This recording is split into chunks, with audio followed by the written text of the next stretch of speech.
Hello friends, आज हम लोग आयनिक इक्विलिब्रियम का लेक्चर नंबर 4 शुरू कर रहे हैं। आपको याद होगा कि लास्ट लेक्चर में मैंने आपको पीएच निकालना सिखाया था। दो स्ट्रॉन्ग एसिड का pH, mixture of strong acid, mixture of strong base, mixture of two strong base, mixture of strong acid strong base, है ना। वीक मोनोप्रोटिक एसिड का पीएच कैसे निकालते हैं ये भी सिखाया था, और वीक पॉलीप्रोटिक एसिड का पीएच कैसे निकालते हैं ये भी सिखाया था। आज इस लेक्चर में हम लोग वीक एसिड्स का मिक्सचर के पीएच निकालना सीखेंगे, वीक बेसिस के मिक्सचर का, है ना, पीएच निकालना सीखेंगे, और ये भी सीखेंगे कि अगर एक स्ट्रॉन्ग एसिड और एक वीक एसिड को मिला दिया जाए तो पीएच कैसे कैलकुलेट करते हैं। ठीक है, तो आइए लेक्चर नंबर 4 शुरू करते हैं, और इसमें पहला केस शुरू करते हैं। केस फर्स्ट, है ना,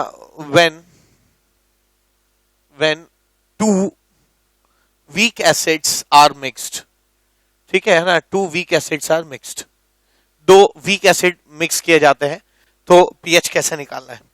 तो मान लीजिए कि दो वीक एसिड है, HA1 जिसका कॉन्सेंट्रेशन C1 है और एसिड डिसोसिएशन कांस्टेंट Ka1 है, और ये HA2 है जिसका कॉन्सेंट्रेशन C2 है और, है ना, ये Ka2 है। अब होता क्या है कि इन दोनों ये जो स्ट्रॉन्ग एसिड और दोनों वीक एसिड्स हैं, इनको मिलाने पर पीएच कैसे निकलेगा ये पता लगाना है। ठीक है, तो एक काम करते हैं, इसको डिसोसिएट करते हैं। मैं मानता हूं कि दोनों एक ही बर्तन में है, और अगर अलग अलग बर्तन में है तो फिर आपको एक और काम करना होगा कि ये बर्तन में, मान लीजिए ये बर्तन में, फाइनली इसका, अगर ये दो अलग अलग बर्तन में और मिक्स किया जा रहा है तो फाइनली जब ये एक ही बर्तन में आ जाए तब इनका फाइनल कॉन्सेंट्रेशन क्या होगा ये निकालना पड़ेगा। मैं ये मान के चल रहा हूं कि इनको मिला दिया गया और मिलाने के बाद इसका कॉन्सेंट्रेशन C1 है और इसका C2 है। अब मैं क्या लिख सकता हूं, HA1 plus aqueous will change into H plus aqueous plus A1 minus aqueous। ठीक है ना, और यहां पे आप लिख सकते हैं HA2 plus aqueous changes into H plus aqueous plus A2 minus aqueous। ठीक है, ऐसे लिखा जा सकता है। अब मैं यहां पे क्या लिख सकता हूं, है ना, C1 0 0 C1 minus x x x, है ना, ऐसे लिखा मैंने। अब यहां पे मैं क्या लिख सकता हूं, यहां पे मैं लिख सकता हूं C2 और H1 H प्लस पहले से मौजूद है, यहां पे जो X बना है वो यहां के लिए मौजूद होगा 0, C2 minus Y X plus Y Y। अब यहां जो Y बना वो यहां पे इस इक्विलिब्रियम के लिए भी उपलब्ध होगा। ठीक है, तो ये डिस्ट्रीब्यूशन आप लिखेंगे और मानेंगे कि, है ना, अब इक्विलिब्रियम आ गया है। यहां x प्लस वाई इसलिए है क्योंकि इस रिएक्शन से h प्लस एक्स बना है और इस रिएक्शन से y बना है, तो टोटल h प्लस जो है वो x और x प्लस वाई होगा, और वो दोनों इक्विलिब्रियम के लिए x प्लस वाई हो जाएगा। ठीक है, अब चूंकि आपने दोनों इक्विलिब्रियम को साथ साथ ले लिया है तो अब इनके इक्विलिब्रियम कांस्टेंट्स लिखे जाएं। क्या लिख सकते हैं आप, हाँ, एक चीज श्योर है कि ये वीक एसिड है इसलिए बहुत कम टूटेगा, तो अप्रोक्सीमेटली इसको आप C1 ले सकते हैं। ठीक है, और इसको अप्रोक्सीमेटली, है ना, C2 लिख सकते हैं। ये तो और भी कम टूटेगा क्योंकि पहले से ही प्रोडक्ट साइड, है ना, कोई आयन मौजूद है, और लास्ट शतरले प्रिंसिपल कहता है कि अगर किसी इक्विलिब्रियम में प्रोडक्ट साइड कोई चीज मौजूद होती है तो डिसोसिएशन और सप्रेस हो जाता है, कम हो जाता है।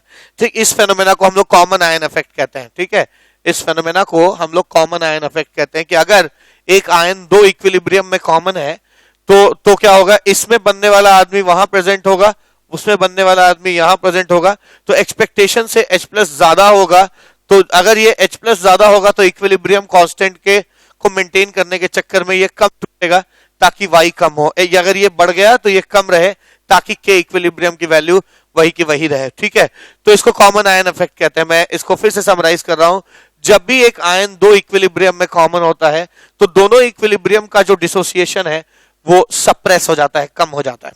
ठीक है, क्योंकि, है ना, यहां अगर ये अकेले होता तो सिर्फ x बनता, ये अकेले होता तो सिर्फ y बनता, लेकिन यहां पे क्या है, x प्लस वाई है, यहां पे क्या है, x प्लस वाई है।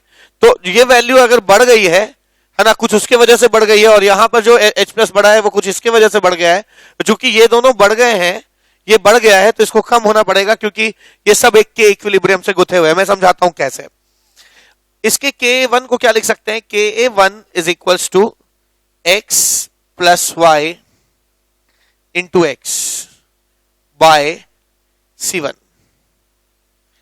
और इसको लिख सकते हैं Ka2 is equals to x plus y into y by C2, ऐसे लिखा जा सकता है। ठीक है ना, ऐसे लिख सकते हैं ना, प्रोडक्ट का कॉन्सेंट्रेशन बाई C1 और ये प्रोडक्ट का कॉन्सेंट्रेशन बाई C2 लिखा मैंने। ठीक है, अच्छा अब इसको सॉल्व करते हैं। हमारे पास दो इक्वेशन है और दो वेरिएबल भी हैं x और y, जिनके लिए मुझे सॉल्व करना है।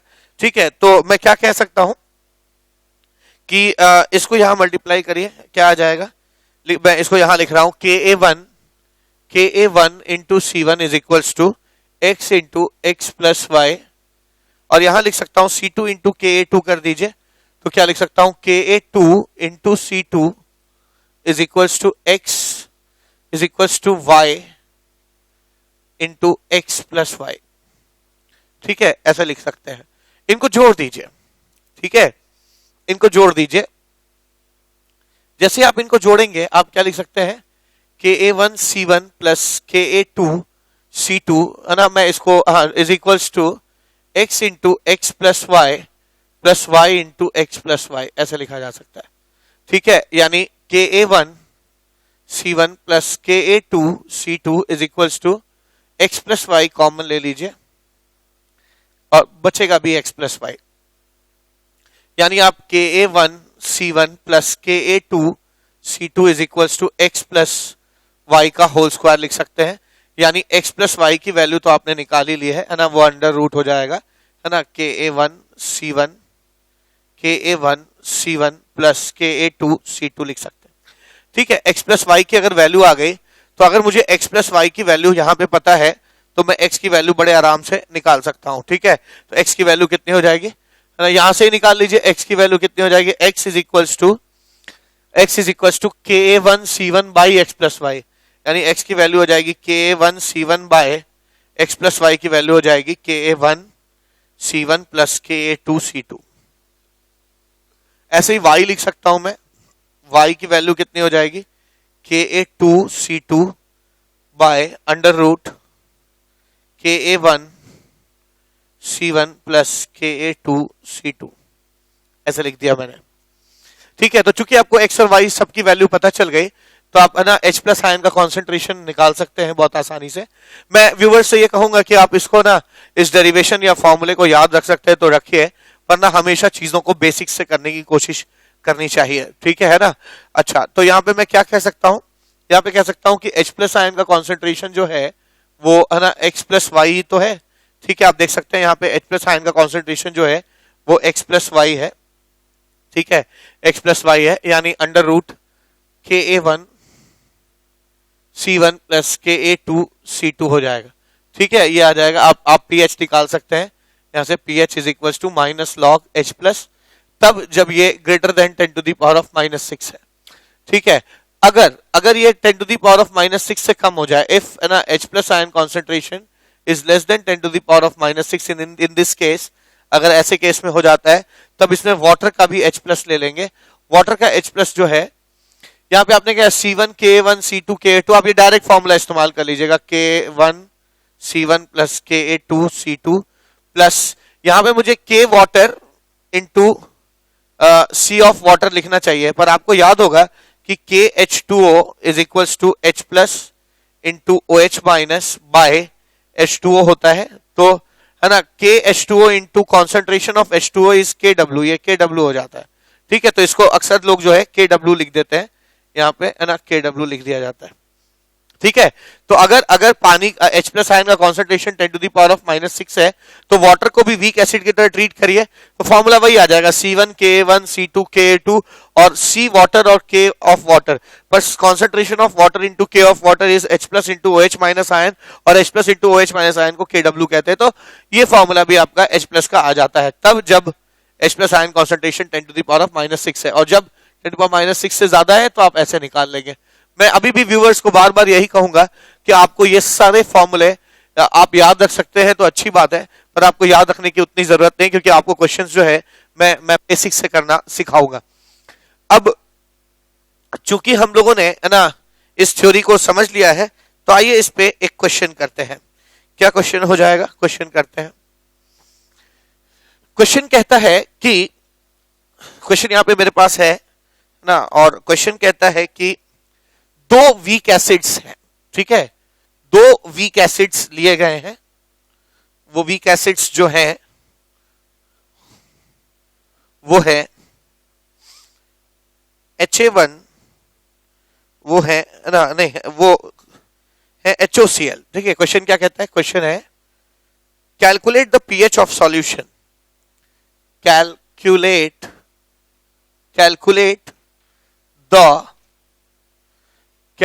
The pH of solution, calculate the pH of solution obtained by mixing equal volume of 0.02 m HOCl and 0.2 m acetic acid CH3COOH solution। ठीक है, solution given that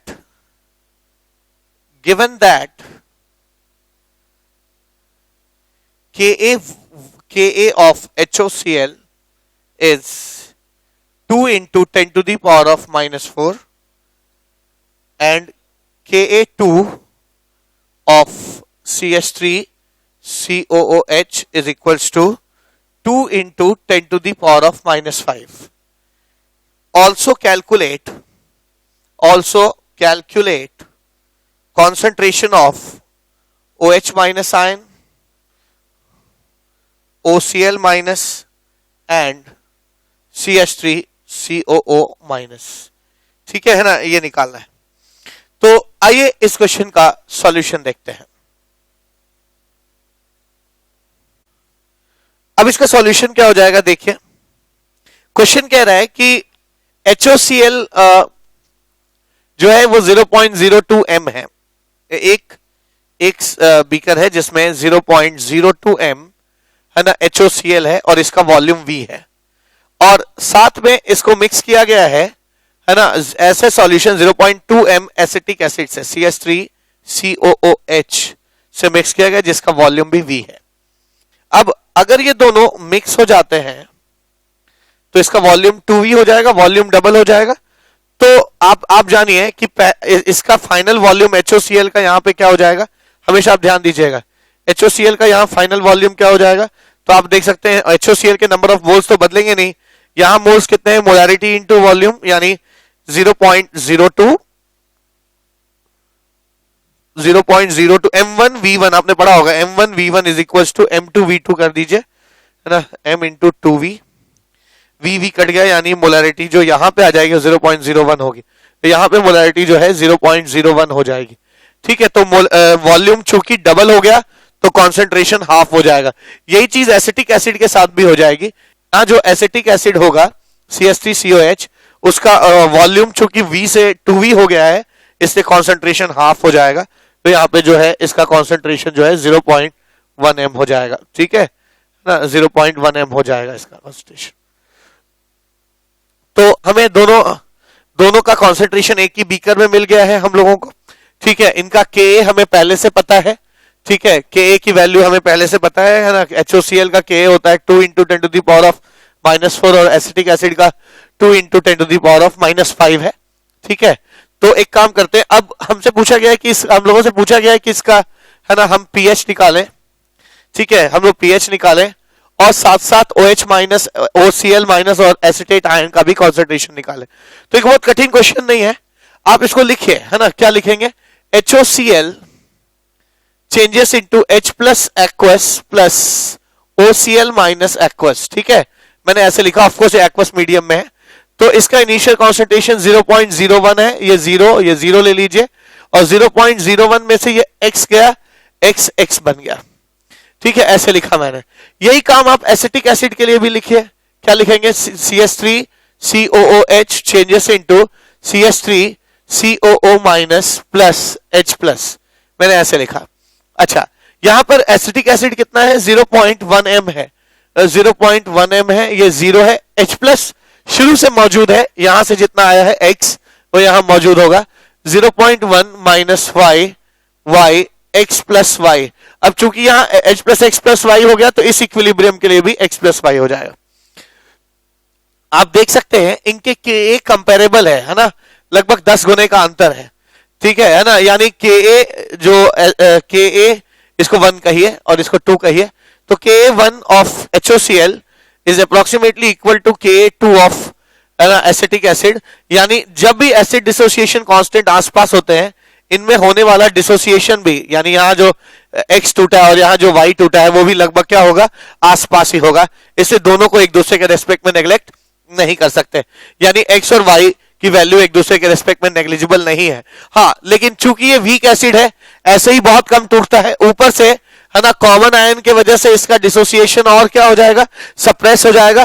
ठीक है, तो मैं ये कह सकता हूं कि कॉमन आयन की वजह से, सप्रेशन की वजह से ये x इसके रेस्पेक्ट में बहुत कम है, यानी इसको अप्रोक्सीमेटली आप 0.01 ले सकते हैं। ये x प्लस वाई ही रहेगा और ये x हो जाएगा। ठीक है, तो ये ऐसा ये हो गया, ठीक है ना, ऐसे हो जाएगा। ऐसे ही यहां क्या लिख सकते हैं, यहां लिख सकते हैं 0.1 y और ये x प्लस वाई। ठीक है, ऐसे लिखा जा सकता है। इसको इसके रिस्पेक्ट में y भी नेग्लिजिबल होगा क्योंकि एक वीक एसिड है और कॉमन आयन के वजह से इसका डिसोसिएशन और सप्रेस हो जाएगा, तो y की वैल्यू बहुत कम आएगी। अब मैं क्या लिख सकता हूं, मैं यहां पे इसके Ka1 को इससे कनेक्ट करता हूं। कैसे लिखूंगा, मुझे मालूम है कि है ना HOCl का acid dissociation constant 2 into 10 to the power -4 है, तो लिखूंगा 2 into 10 to the power -4 is equals to x into x plus y by 0.01। यानी मैं लिख सकता हूं x into x plus y is equals to 2 into 10 to the power -6। ये लिखा मैंने। ऐसे यहां कर लीजिए, यहां क्या लिख सकते हैं, Ka2, इसका Ka कितना आ जाएगा, तो है ना एसिटिक एसिड का Ka है 2 इंटू 10 टू द पावर -5 हो जाएगा, तो 2 into 10 to the power -5 is equals to y into x plus y by 0.1। इसको यहां मल्टीप्लाई करिए, यानी 2 into 10 to the power -6 is equals to y into x plus y. अगर आप इन दोनों को जोड़ देंगे तो आपको x प्लस वाई का होल स्क्वायर आ जाएगा। ठीक है, आप करके देख लीजिएगा, है ना, x into x plus y और y into x plus y common लेंगे तो x प्लस वाई ही बचेगा। तो मैं लिख सकता हूं इन दोनों को जोड़ दीजिए, यानी मैं लिख सकता हूं x प्लस वाई का whole square is equal to, तो इन दोनों को भी जोड़ना होगा 4 इंटू 10 टू दी पावर -6, यानी x प्लस वाई की वैल्यू जो आ जाएगी वो 2 इंटू 10 टू दी पावर -3 आ जाएगी। ठीक है, तो एक चीज तो मुझे पता चल गया कि x और y की वैल्यू जोड़कर इतनी आ रही है। ठीक है, अब अगर मुझे x प्लस वाई की वैल्यू पता चल गई तो मैं यहां रख सकता हूं, और अगर मैं x प्लस वाई की वैल्यू यहां रखूंगा तो मुझे x मिल जाएगा। ठीक है, तो मेरा मकसद यहां पे क्या है कि इस पूरे क्वेश्चन के डिमॉन्स्ट्रेशन में मुझे दो वैल्यूज नहीं पता, ना x पता है ना y पता है। अगर मुझे x और y की वैल्यू पता चल जाएगी तो मैं सारे आयंस का कॉन्सेंट्रेशन बता पाऊंगा।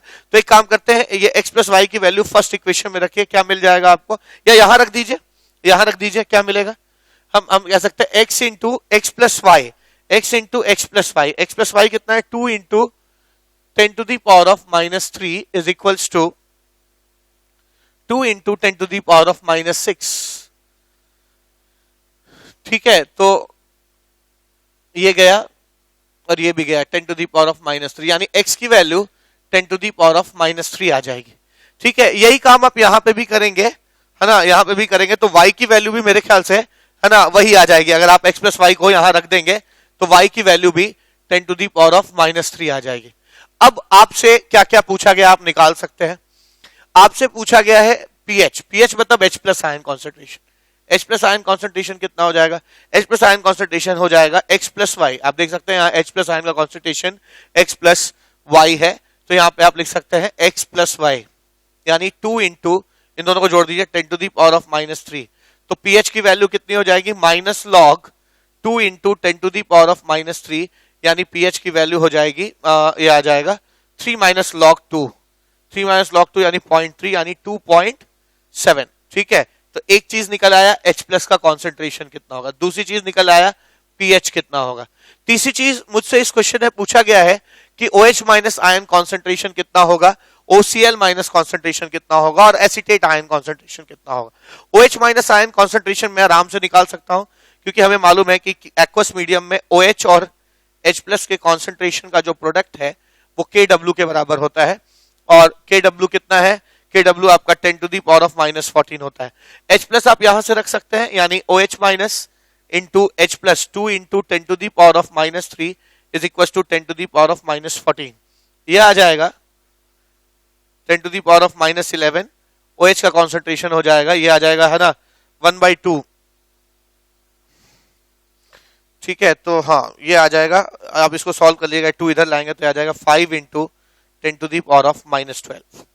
ठीक है, ये आपका OH माइनस का कॉन्सेंट्रेशन आ जाएगा 5 into 10 to the power of minus 12। इसके बाद क्या, ये चीज तो हम लोगों ने निकाल ली। इसके बाद OCl माइनस का कॉन्सेंट्रेशन कितना हो जाएगा, OCl माइनस का कॉन्सेंट्रेशन हो जाएगा, तो OCl माइनस का कॉन्सेंट्रेशन है X, और X की value 10 to the power of minus 3 है, यानी OCl माइनस का concentration 10 to the power of minus 3 हो जाएगा। और ऐसे ही एसिटिक एसिड का कॉन्सेंट्रेशन जो है वो भी है ना, एसिटिक एसिड का कॉन्सेंट्रेशन भी Y है ना, और Y की वैल्यू 10 टू पावर माइनस 3 है, तो ये भी 10 टू पावर माइनस 3 हो जाए। अब मैं आपको, ये तो क्वेश्चन में पूछा था, जितनी बातें क्वेश्चन में पूछी गई हैं इतना तो मैंने आपको बता दिया। अब क्वेश्चन में क्या नहीं पूछा गया जो पूछा जा सकता है, पूछ सकते हैं कि यहां पर है ना इस एसिड का डिग्री ऑफ डिसोसिएशन कितना है, या पूछ सकते हैं इस एसिड का डिग्री ऑफ डिसोसिएशन कितना है, पूछा जा सकता है। बहुत इजी है ना, आप देखिए 0.01 लेने पर X डिसोसिएट किया, 0.01 लेने पे X टूटा, 1 लेने पे कितना टूटता, X बाय 0.01, इसको आप अल्फा 1 कह सकते हैं। यानी alpha 1 is equal to X है 10 to the power of minus 3 और ये 10 to the power of minus 2 है, दोनों कैंसिल हो जाएंगे, यानी 10 to the power of minus 1 बचेगा, ये आपका अल्फा 1 आ जाएगा। ऐसे ही आप अल्फा 2 निकाल सकते हैं। अल्फा 2 कैसे निकाल सकते हैं, 0.1 लेने पे Y टूटा, ठीक है ना, 0.1 लेने पे Y डिसोसिएट किया, 1 लेते तो कितना करता Y बाई 0.1, इसको आप अल्फा 2 कह सकते हैं। यानी alpha 2 is equal to Y, Y कितना है, Y की value 10 to the power of minus 3 by 10 to the power of minus 1, यानी ये 0.01 आ जाएगा। ठीक है, ये अल्फा 2 आ जाएगा। तो एक बहुत ही अच्छा क्वेश्चन किया हम लोगों ने यहाँ पे, है ना, जो दिखाता है कि कैसे दो एसिड्स को अगर आप मिक्स करते हैं तो पीएच निकाला जा सकता है। इसमें सबसे अच्छी बात है कि अगर दोनों अलग अलग हैं तो पहले मिक्स होने के बाद जो एक बर्तन में आते हैं तब कॉन्सेंट्रेशन निकालिए, फिर साइमल्टेनियस इक्विलिब्रियम का एक्सप्रेशन लिखिए। ठीक है, अल्फा के टर्म्स में लिखते हैं कुछ किताबों में, ठीक है, जो चीजों को क्लमजी बना देता है। ठीक है, इससे मैं कहूंगा कि अगर अल्फा के टर्म्स में लिखने के बजाय एक्स और वाई के टर्म्स में लिखिए, हमेशा आपको फायदा होगा। ये मेरे तजुर्बे के आधार पर मैं कह सकता हूं कि ना एक्स और वाई से के टर्म्स में चीजें कैलकुलेट करना ज्यादा इजी होता है। अगर खुदा न खास्ते आपसे अल्फा पूछ ही दिया जाएगा तो वो आप अल्फा कभी भी निकाल सकते हैं, ऐसा नहीं कि आपको पूरा एक्सप्रेशन अल्फा के टर्म्स में लिखना होगा। हाँ, यहाँ पे एक चीज ध्यान देने लायक है कि यहाँ पर दोनों का के कंपेरेबल था, दोनों का के कंपेरेबल था। अगर एक का के दूसरे से बहुत ज्यादा होगा, है ना, अगर एक का के दूसरे से बहुत ज्यादा होगा तो पहले का एक्स भी जो है वो दूसरे के वाई से, या डिसोसिएशन जो हो रहा है वाई से बहुत ज्यादा होगा। ऐसा अगर यहां होता तो एक्स प्लस वाई की जगह हम अप्रोक्सीमेशन करके यहां भी क्या लिख देते हैं, एक्स लिख देते हैं। मैं क्या कहना चाहता हूं ये बहुत क्लियर होगा अगर हम अगला क्वेश्चन देखेंगे। तो आइए अगला क्वेश्चन देखते हैं। अगला क्वेश्चन है कि calculate pH of 10 to the power of minus 1 MHCl if 10 to the power of minus 3 M acetic acid is also present। अच्छा, एक क्वेश्चन है calculate pH of 10 to the power minus 1 MHCl if 10 to the power of minus 3 M CH3 COH is mixed with it, और K दिया हुआ है acetic acid का 2 into 10 to the power of minus 5। तो मैंने अभी कहा कि ऐसे क्वेश्चंस भी बन सकते हैं जिसमें दोनों का K इनकंपेरेबल, स्ट्रॉन्ग एसिड का K इनफाइनाइट होता है और इसका K लिमिटेड होता है। ठीक है, तो स्ट्रॉन्ग एसिड का K इनफाइनाइट होता है, बहुत ज्यादा वैल्यू होती है उसकी। ठीक है, तो इन दोनों का के इनकम्पेरेबल है। इस केस में क्या करेंगे, तो इसको हम एक केस भी लिख सकते हैं, बल्कि है ना, केस नंबर 2 कह सकते हो कि strong acid plus weak acid में क्या होगा। ठीक है ना, स्ट्रॉन्ग एसिड और वीक एसिड में क्या होगा। अच्छा ध्यान दीजिएगा, अभी मैंने 2 वीक एसिड का केस यहां पर एक्सप्लेन किया था, 2 वीक बेस के केस भी ऐसा ही हो जाएंगे, बस अंतर क्या आएगा, यहाँ के की जगह के भी आ जाएगा। ठीक है, ध्यान दीजिएगा, है ना, और कोई फर्क नहीं आएगा। तो उसको मैं अलग से डील नहीं कर रहा हूं। अगर 2 वीक बेस होंगे तो वो वैसे ही ट्रीट किए जाएंगे जैसे 2 वीक एसिड अभी आपने ट्रीट किया है, बस एसिड डिसोसिएशन कांस्टेंट की जगह बेस डिसोसिएशन कांस्टेंट आ जाएगा। अब ये एक अच्छा केस है, यहाँ पे स्ट्रॉन्ग एसिड और वीक एसिड मिला है। ऐसे ही अगला स्ट्रॉन्ग बेस और वीक बेस का केस मैं नहीं डील करूंगा, वो बिल्कुल इसी तरह हो जाएगा जैसे मैं स्ट्रॉन्ग एसिड और वीक एसिड का केस डील कर रहा हूं। अब जब भी आपको स्ट्रॉन्ग एसिड और वीक एसिड का केस मिल जाए, आपका पहला काम होना चाहिए, जो स्ट्रॉन्ग है, हमेशा किसी भी इक्विलिब्रियम के क्वेश्चन में जो स्ट्रॉन्ग चीजें हैं, जो 100% डिसोसिएट होने वाली हैं, उनको पहले लिख देना चाहिए, क्योंकि उनके बारे में आप श्योरिटी से कह सकते हैं पूरा डिसोसिएट हो जाएगा तो इतना इतना बनेगा। जबकि जो वीक चीजें हैं, है ना, उनके बारे में आप श्योरिटी से नहीं कह सकते, इसलिए उनके बारे में सबसे लास्ट में बातचीत करना बेहतर होता है। तो ये एक स्ट्रैटेजी होनी चाहिए आयनिक का क्वेश्चन करते वक्त, कि कभी आपको क्वेश्चन में एक स्ट्रॉन्ग कंपोनेंट मिल जाए और एक वीक कंपोनेंट मिल जाए, तो पहले स्ट्रॉन्ग कंपोनेंट को तोड़ दीजिए, क्योंकि स्ट्रॉन्ग कंपोनेंट के बारे में आप सारी चीजें श्योरिटी से कह सकते हैं, जबकि वीक कंपोनेंट के बारे में आप अभी श्योर नहीं है, इसलिए उसको आप लास्ट तक टरका सकते हैं। तो एक काम करते हैं, पहले HCl को लिखते हैं। क्या लिख सकते हैं, HCl will break into H plus plus Cl minus। कितना है ये, 10 to the power of -1 है, 0.1 0 0 0 0.1 0.1, इतना तो आप श्योरिटी से कह सकते हैं कि H plus 0.1 बनेगा। अब आइए एसिटिक एसिड की बात करते हैं। एसिटिक एसिड भी डिसोसिएट करेगा, ठीक है, एसिटिक एसिड भी डिसोसिएट करेगा, पर अंतर क्या है, यहां पर मैंने एरो लिखा है क्योंकि मुझे मालूम है the reaction is not going to be reversible, लेकिन यहां पे मैं इक्विलिब्रियम साइन लिखता हूं क्योंकि, है ना, रिएक्शन रिवर्सिबल होता है, तभी तो डिग्री ऑफ डिसोसिएशन 1 नहीं होता है एसिटिक एसिड का। तो ये बात मैं पहले भी समझा चुका हूं। तो CH3COO minus plus H plus ऐसे लिखा मैंने। अब मैं यहां पे क्या लिखूंगा, ये है 0.001, ये शुरुआत में 0 है और ये 0 नहीं है, ये पहले से ही बना हुआ है। कहां से आया है, HCl से आया है, ये 0.1 है। 0.0101 minus x, x 0.1 plus x। अब देखिए यहां पे आप कॉमन सेंस तो लगाना पड़ेगा। कॉमन सेंस क्या है, यहां कहता है कि ये 0.1 है और ये 0.001 था, यानी इससे ये 100 गुना पहले ही कम था, और 100 गुना कम में से भी कोई चीज टूटी है तो वो और कम हो जाएगी, क्योंकि पूरा तो टूटा नहीं है, वीक एसिड है, एक तो वीक एसिड है और ऊपर से कॉमन आयन मौजूद है ना प्रोडक्ट साइड, तो इसका डिप्रेशन, इसका डिसोसिएशन और डिप्रेस हो जाएगा, ठीक है, और डिप्रेस हो जाएगा, तो यानी x की वैल्यू बहुत छोटी होगी। तो यहां पर आप एक अप्रोक्सीमेशन कर सकते हैं कि ये लगभग 0.1 ही रह जाएगा। कोई भी चीज किसी की तुलना में नेग्लेक्ट होती है, तो अकेला x कितना भी छोटा हो आप उसे कभी नेग्लेक्ट नहीं करेंगे, क्योंकि वो किसी की तुलना में हमेशा चीजें नेग्लेक्ट की जाती हैं, एब्सोल्यूट चीजें नेग्लेक्ट नहीं होती। और यहां पर आप जानते हैं कि कॉमन आयन के वजह से, वो कॉमन आयन के वजह से इस, एक तो ये वीक एसिड है, ऐसे ही कम टूटता है, ऊपर से कॉमन आयन की वजह से इसका डिसोसिएशन और सप्रेस हो जाएगा, तो यानी ये जो डिसोसिएशन वैल्यू है x, ये बहुत कम आएगी, और मैं कह सकता हूं कि दिस विल बी अप्रोक्सीमेटली 0.001। तो ये आपकी फाइनल वैल्यूज आ गई, है ना, चीजों की। आप इसके लिए इक्विलिब्रियम का इक्वेशन लिख दीजिए और सॉल्व कर दीजिए। तो इतना कठिन क्वेश्चन नहीं था ये, ठीक है ना। एक स्ट्रॉन्ग एसिड और स्ट्रॉन्ग बेस का अगर हम मिक्सचर ले लेते हैं तो इसके पीएच कैलकुलेशन में उतनी दिक्कत नहीं है, ये बिल्कुल सिंपल हो गया, ठीक है ना। आशा आपको ये चीज समझ में आ रही होगी। तो मैं क्या लिख सकता हूं इसे, मैं इसको लिख सकता हूं, इसका Ka कितना है, 2 into 10 to the power of -5, 2 into 10 to the power of -5 is equals to, है ना, acetate concentration x into 0.1 by 0.001, ठीक है, ऐसे लिख सकते हैं। ये आ जाएगा 10 to the -1, 10 to the -3 है, 10 to the -2, यानी x की वैल्यू आ जाएगी 2 into 10 to the power of -7। x की वैल्यू 2 इंटू 10 to the -7 आ गया। तो आप बहुत कुछ निकाल सकते हैं। H प्लस आयन का कॉन्सेंट्रेशन कितना होगा, H प्लस आयन का कॉन्सेंट्रेशन 0.1 है, पीएच कितना हो जाएगा, पीएच इसका 1 हो जाएगा। ठीक है, एसिटेट आयन का कॉन्सेंट्रेशन आप निकाल सकते हैं, एसिटेट आयन का कॉन्सेंट्रेशन जो है वो x हो जाएगा। ये सब चीजें पूछी नहीं गई है, पूछा तो सिर्फ मुझसे पीएच गया है, लेकिन ये सब बातें मैं एक्स्ट्रा निकाल रहा हूं ताकि आपसे कभी भी किसी क्वेश्चन में कुछ भी पूछा जाए तो आप कंफर्टेबल रहें उसके लिए। ठीक है, तो एसिटेट आयन का कॉन्सेंट्रेशन कितना आ गया यहाँ पे, x है, यहाँ पे x की वैल्यू 2 इंटू 10⁻⁻7 हो जाएगा।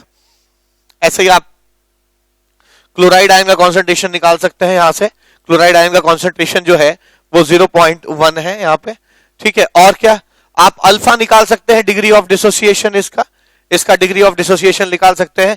0.001 लेने पे x टूटता है, तो 1 लेने पे कितना टूटेगा, x बाय 0.001 टूटेगा। तो यहाँ पे जो अल्फा हो जाएगा है ना, वो हो जाएगा x अपॉन 0.001।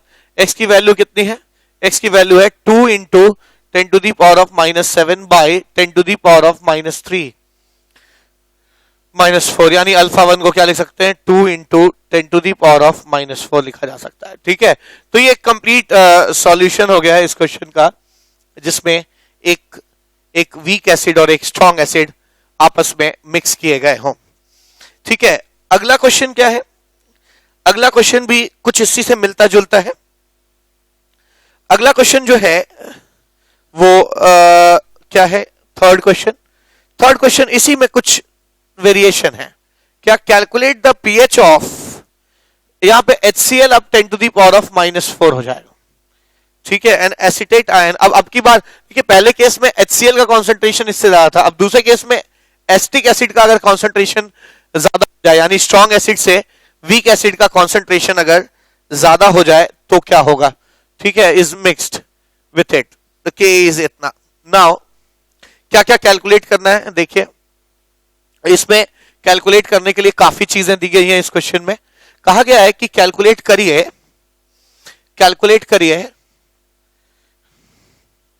लिखा है कैलकुलेट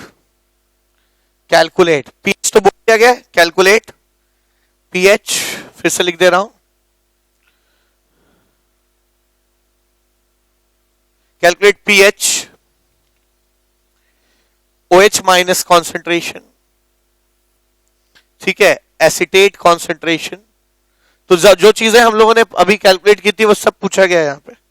ठीक है, पूछा गया है नेक्स्ट चीज, H प्लस आयन का परसेंटेज फ्रॉम एसिटिक एसिड।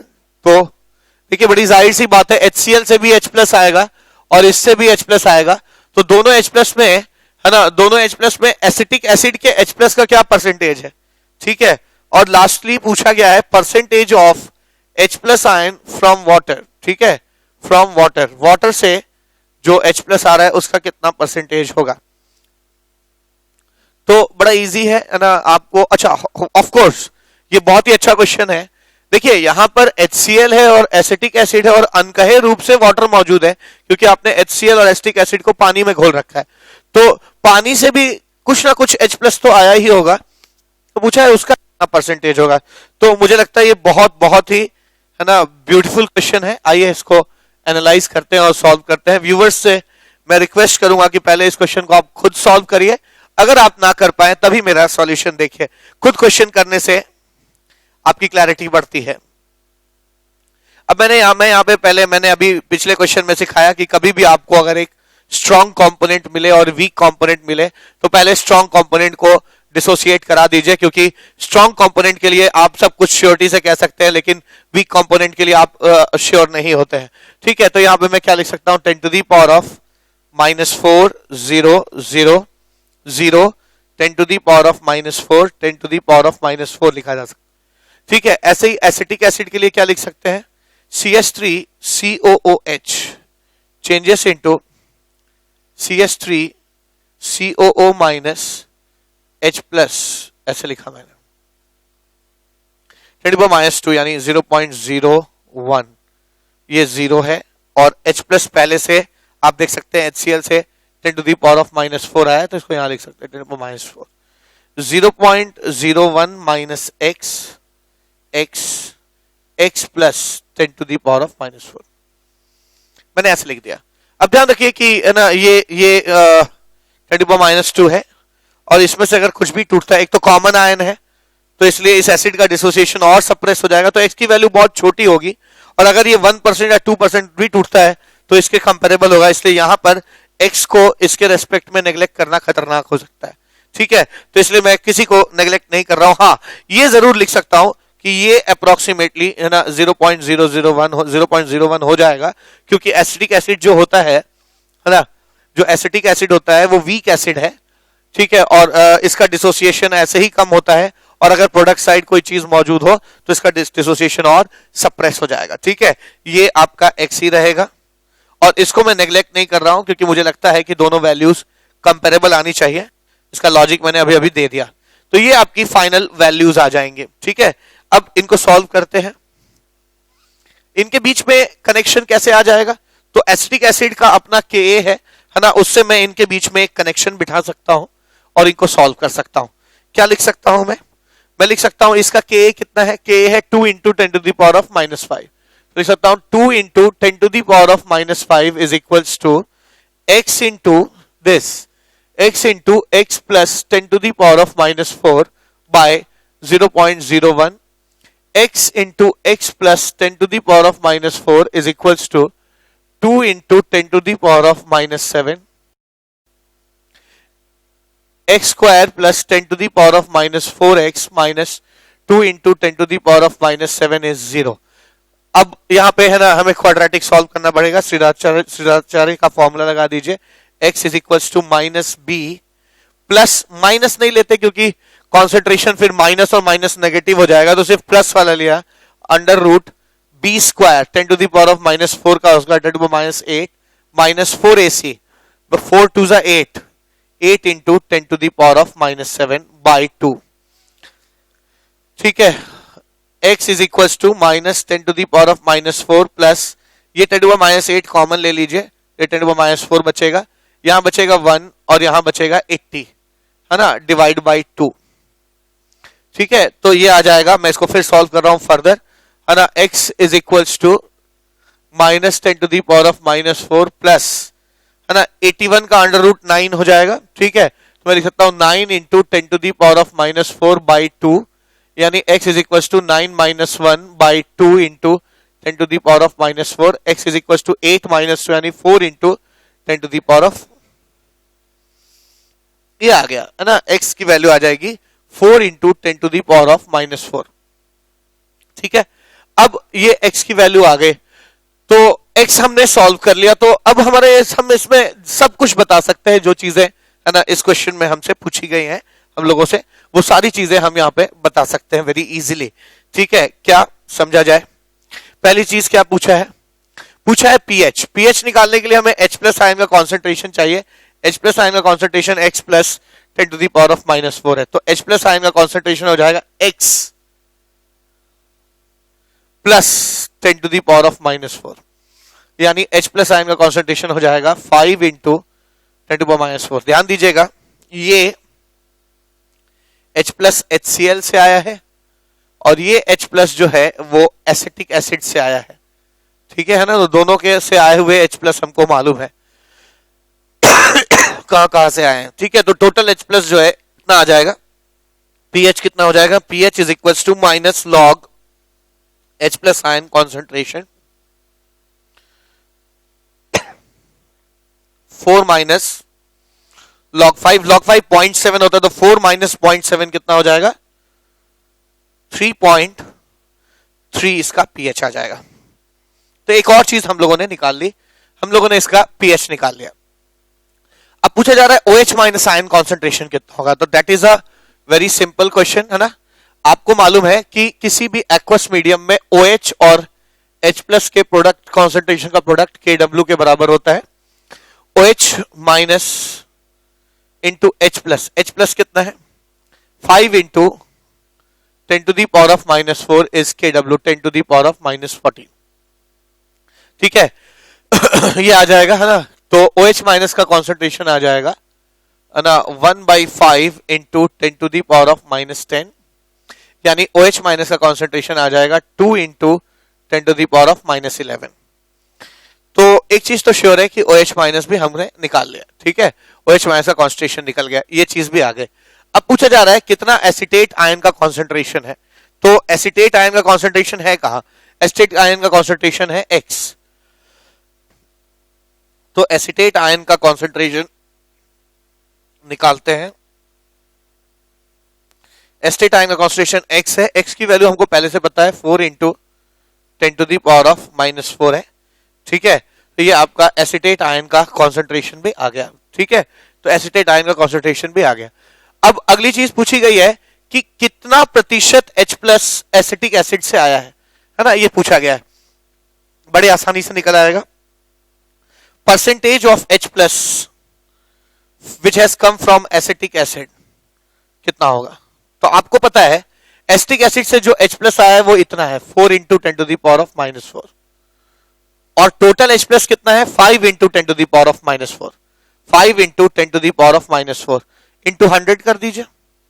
ठीक है, ये कैंसिल हो जाएगा। मैं कह सकता हूं कि percentage of H+ which has come from acetic acid, जो एसिटिक एसिड से आया है, इट इज अप्रोक्सीमेटली 80%। ठीक है, नॉट अप्रोक्सीमेटली, एग्जैक्टली 80% आपका जो है आ जाएगा। अब लास्ट चीज बहुत ही इंपॉर्टेंट और बहुत ही ट्रिकी है।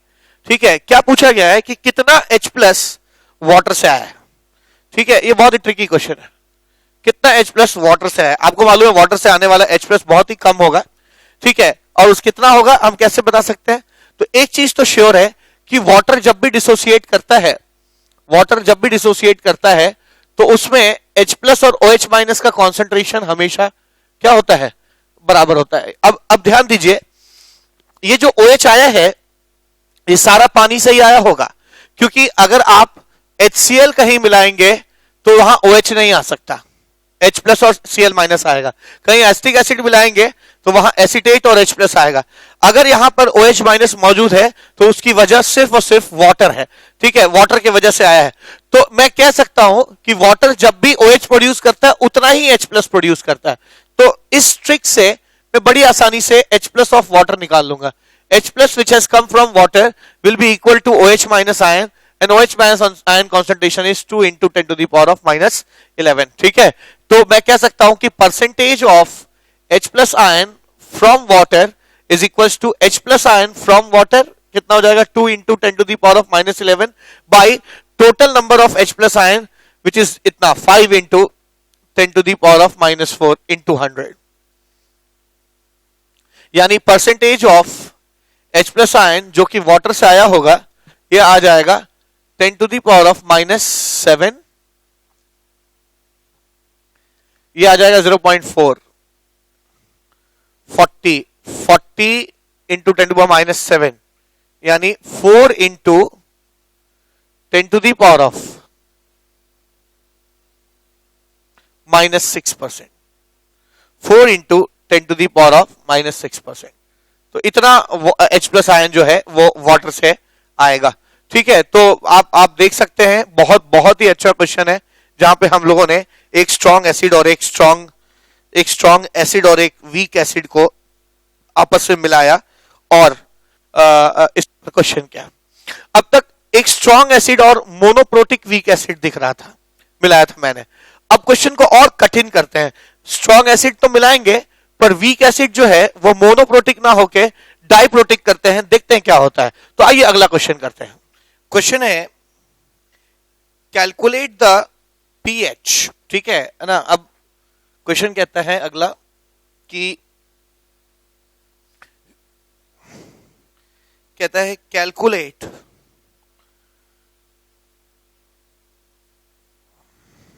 The pH, calculate the pH HS- concentration है ना, H2- concentration, Cl- in a solution,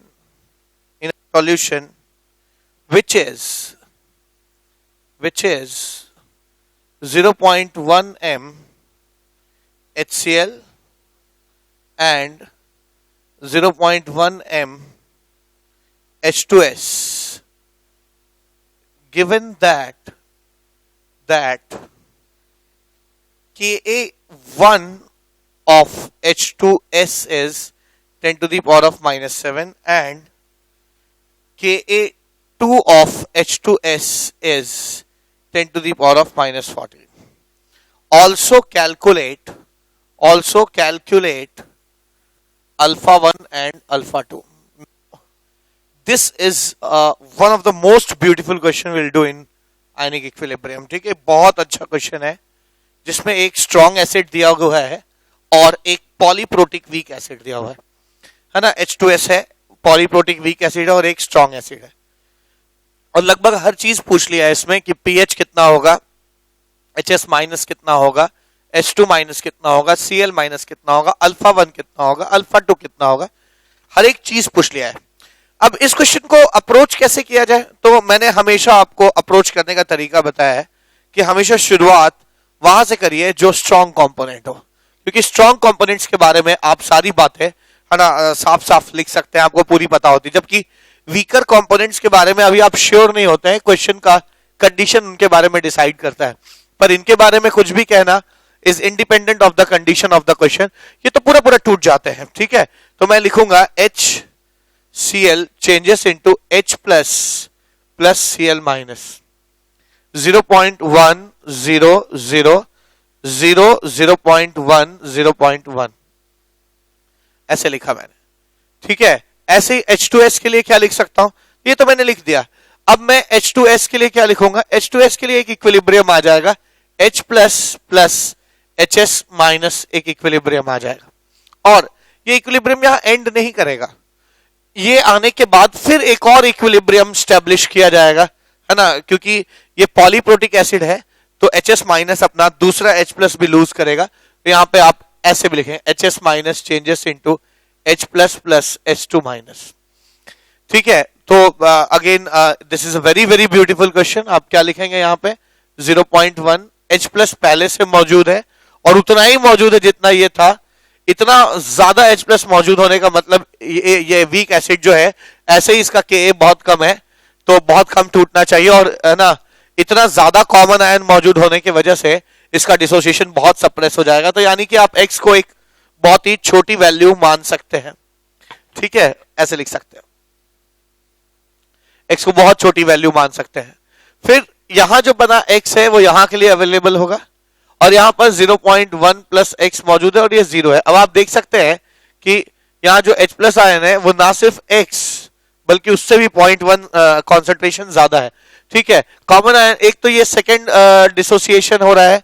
second dissociation का डिसोसिएशन कांस्टेंट बहुत ही छोटा होता है. आप देख सकते हैं कि फर्स्ट डिसोसिएशन कांस्टेंट बहुत ज्यादा है, लगभग 1 करोड़ गुना ज्यादा है ना सेकंड डिसोसिएशन कांस्टेंट से.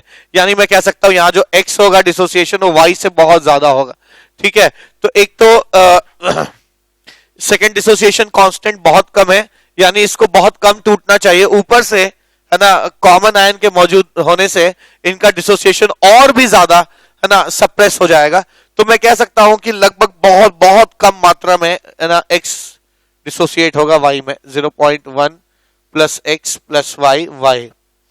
अब अगर यहां X माइनस Y बच गया तो इस इक्विलिब्रियम के लिए भी वही बच जाएगा क्योंकि दोनों कॉमन है. ठीक है, यहां जो वैल्यू आएगी वही वहां पे भी लिखी जाएगी. और H प्लस आयन अगर यहां पर प्लस Y हो गया है, अब यहां पे भी Y लिख सकते हैं. तो ये चीज है. अब आइए ये जो हम लोगों ने डिस्ट्रीब्यूशन लिखा है ये परफेक्ट डिस्ट्रीब्यूशन है, इसमें कुछ भी चीज नेग्लेक्ट नहीं किया. लेकिन अगर आप कैलकुलेशन करना चाहते हैं तो आपको कुछ चीजों को नेग्लेक्ट करना होगा. जैसे है ना इतना कम Ka का मतलब है कि ये बहुत छोटी वैल्यू होगी X, यानी इसको अप्रोक्सीमेटली आप 0.1 ही ले सकते हैं, है ना. आप Y को यहां पर नेग्लेक्ट कर दीजिए X के रेस्पेक्ट में और X को नेग्लेक्ट कर दीजिए जैसे यहाँ 0.1 के रेस्पेक्ट में. ठीक है, यानी ये लगभग 0.1 ही रह जाएगा. यहाँ पे आप Y को नेग्लेक्ट कर सकते हैं X के रेस्पेक्ट में. तो ये जो फाइनल वैल्यूज हैं है ना, ये जो आई हैं यहाँ पर, ये हमारे कैलकुलेशन में हेल्प करेंगे. ऐसे यहाँ पे कर सकते हैं. आपने अभी मैंने आपको पूरा लॉजिक दिया कि क्यों X की वैल्यू Y से बहुत ज्यादा होनी चाहिए, यानी है ना, यानी आप इसको लगभग X कह सकते हैं. यहां मैंने Y को नेग्लेक्ट कर दिया X के रेस्पेक्ट में और X को नेग्लेक्ट कर दिया 0.1 के रेस्पेक्ट में. ये चीज 0.1 आ जाएगी और ये चीज Y आ जाएगी. तो ये इसकी फाइनल वैल्यूज आ जाएंगे. अब मुझे देखिए 2 इक्वेशन है और 2 वेरिएबल है, मुझे 2 इक्वेशन और 2 वेरिएबल सॉल्व करना है. बड़ी आसानी से कर सकते हैं। कैसे? इसका जो Ka1 है यानी 10 to the power of -7, 10 to the power of -7 is equals to x into 0.1 by react x value यहाँ पे साफ साफ आ गई। मैं कह सकता हूं x की value 10 to the power of -7 है। यहाँ पे मैंने x तो निकाल लिया। अब बात बच जाती है y की। y हम यहां से निकाल सकते हैं। इस इक्विलिब्रियम का इक्विलिब्रियम कांस्टेंट Ka2 कहलाता है, जिसकी value 10 to the power of है ना -14 है। ठीक है, तो आप इसको क्या लिख सकते हैं? 0.1 into y by x is equals to Ka2। Ka2 की value 10 to the power of -14 है। ठीक है, तो आप इसको x की वैल्यू आप 10 टू दी पावर ऑफ यहां से -7 रख दीजिए, तो ये 10 टू पावर -21 और ये 10 टू पावर -1 और 10 to the power of -21 cut जाएगा, है ना। तो यहाँ y की वैल्यू आ जाएगी 10 टू दी पावर ऑफ -20। आप x की वैल्यू यहां से रख दीजिएगा यहाँ पे, है ना। y की वैल्यू इतनी आ जाएगी 10 टू दी पावर ऑफ -20। तो हम लोगों ने यहाँ पे x और y के लिए चीजें सॉल्व कर ली हैं। और अगर आपको x और y की, है ना, वैल्यूज पता है तो आप इस क्वेश्चन में किसी भी चीज का जो आपसे पूछा जाए उसका जवाब दे सकते हैं। ठीक है, और यहां पर मैंने इस क्वेश्चन में मैंने देखा है कि आपसे लगभग वो हर चीज पूछ ली गई है ना, जो पूछी जा सकती है एग्जाम में। तो ये एक बहुत बहुत ही अच्छा क्वेश्चन है जो आपको, है ना, बहुत कुछ सिखा जाएगा। तो पहली चीज है पीएच जो हमें निकालना है। पीएच का मतलब होता है H प्लस आयन कॉन्सेंट्रेशन। तो एक काम करते हैं, H प्लस आयन कॉन्सेंट्रेशन पता लगाते हैं। कितना है H प्लस आयन कॉन्सेंट्रेशन? है 0.1। ठीक है, H प्लस आयन कॉन्सेंट्रेशन 0.1 है, तो मैं कह सकता हूं पीएच की वैल्यू 1 हो जाएगी। तो ये तो हमारा हो गया। अब बात HS माइनस की है। HS माइनस का कॉन्सेंट्रेशन x है, यानी HS माइनस का कॉन्सेंट्रेशन x है। x की वैल्यू कितनी आ जाएगी? 10 टू दी पावर ऑफ, है ना, -7। तो यहां पे मैं 10 टू दी पावर ऑफ -7 ले सकता हूं HS माइनस का कॉन्सेंट्रेशन। अब अगली चीज क्या पूछी गई है? ये भी हो गया। ठीक है, अब अगली चीज पूछी गई है S2 माइनस। तो S2 माइनस का कॉन्सेंट्रेशन है y। ठीक है, तो S2 माइनस बहुत कम मात्रा में बनेगा, y है। y की वैल्यू कितनी आ जाएगी? 10 टू दी पावर ऑफ -20। ये S2 माइनस हो गया। मुझसे Cl माइनस पूछा गया है। Cl माइनस का कॉन्सेंट्रेशन कितना है ना? 0.1 m है इस टेस्ट ट्यूब में, यानी Cl माइनस का कॉन्सेंट्रेशन भी आप निकाल सकते हैं, 0.1 m है। ठीक है, अब पूछा गया है कि ऑल्सो कैलकुलेट द α1 एंड α2, यानी इसका डिग्री ऑफ डिसोसिएशन और इसका डिग्री ऑफ डिसोसिएशन। तो मैंने हमेशा बताया कि 0.1 लेने से x टूट रहा है, तो 1 लेने से कितना टूटेगा? x by 0.1। तो ये जो x बाई 0.1 आता है इसको हम α1 कह सकते हैं, यानी α1 कितना हो जाएगा? x by 0.1।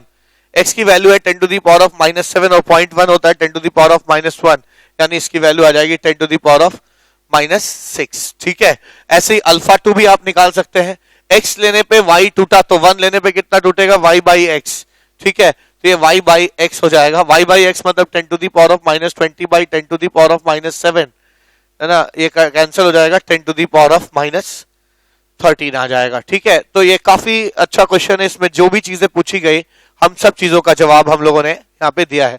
Now you can see कि इस क्वेश्चन में कैसे एक स्ट्रॉन्ग एसिड और एक वीक एसिड, और वो भी वीक एसिड कोई मामूली वीक एसिड नहीं है, कैसा है? पॉलीप्रोटिक वीक एसिड को मिलाया गया है, तब आप पीएच निकाल सकते हैं। अब एक काम करते हैं, इसको भी वीक कर देते हैं। ठीक है, यानी एक पॉलीप्रोटिक वीक एसिड है और एक वीक एसिड और ले लेते हैं, इसको मिलाते हैं और तब पीएच कितना होगा ये कैलकुलेट करने की कोशिश करते हैं। तो वो हमारा, है ना, अगला क्वेश्चन हो जाएगा, नेक्स्ट क्वेश्चन, जहां हम एक वीक एसिड को एक वीक पॉलीप्रोटिक वीक एसिड से मिला रहे हैं। ठीक है, तो क्वेश्चन क्या है? क्वेश्चन कुछ इस तरह से है। क्वेश्चन कहता है calculate